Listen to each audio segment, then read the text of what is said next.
In a CBS News exclusive, we've learned that America's oldest civil rights organization is kicking off a series of town halls this week to mobilize black voters ahead of next year's midterm elections. The NAACP said they plan to focus on the Trump administration's rollback of diversity, equity, and inclusion, or DEI policies, as well as their cuts to Medicaid and food assistance programs, in addition to others.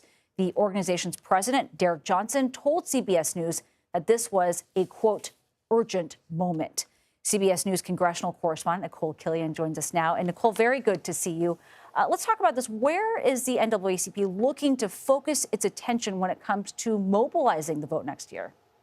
Yeah, well, keep in mind, we're kind of in this season of town halls, right, with Congress being in recess. So we know lawmakers are holding town halls, but now the NAACP says it, too, will be conducting a series of nationwide town halls beginning Tuesday in New Jersey. And this is taking place more than a year ahead of the midterms, the NAACP says, because they really want to launch this all-out, unprecedented effort to mobilize black voters. Of course, the NAACP was very instrumental in mobilizing black voters during the presidential election, investing some $20 million in the effort to mobilize more than 14 million voters of color. But they really want to go beyond that if they can, and certainly try to maintain that momentum. So a lot of these town halls will be focused on the Trump administration policies with respect to the big, beautiful bill that recently passed and its impact on communities of color.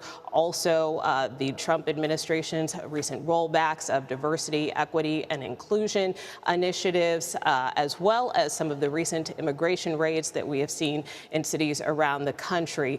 The president of the NAACP says that this is an urgent moment. And so, they believe strongly that some of these policies are negatively impacting, particularly African-American communities. So they want to get the word out in terms of a response, but they also want to try to get voters to the polls well in advance by trying to recruit more volunteers, recruiting more voters, going door to door, really engaging people on the grassroots level. So that is the purpose of these town halls, which will be taking place over the next several weeks. And Nikole, as we were reporting, state lawmakers in Texas were unable to advance their bill to redraw the state's congressional districts today. Here's what Governor Greg Abbott just told CBS News Texas.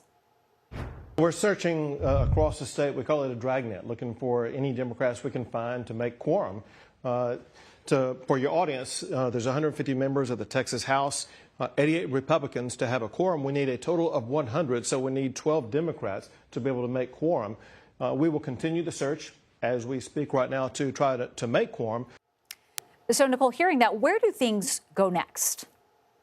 Well, look, the governor has made clear that he is going to keep calling special session after special session to try to move forward with this congressional map. Of course, we know that Democrats have fled the state. So because of that, they haven't been able to get this quorum, which is what they need to be able to vote on this new map, which would potentially add upwards of 5 Republican seats if approved. So that is why Democrats fled in protest. In fact, there has been a law enforcement effort to try to track some of these lawmakers down. Many of them have fled to blue states. Today, they held a presser with Illinois Senator Dick Durbin, where they were very mum about their plans and next steps. But for now, they plan to try to ride this out as long as they can to, again, protest this congressional map. All right, Nikole Killion, thank you very much.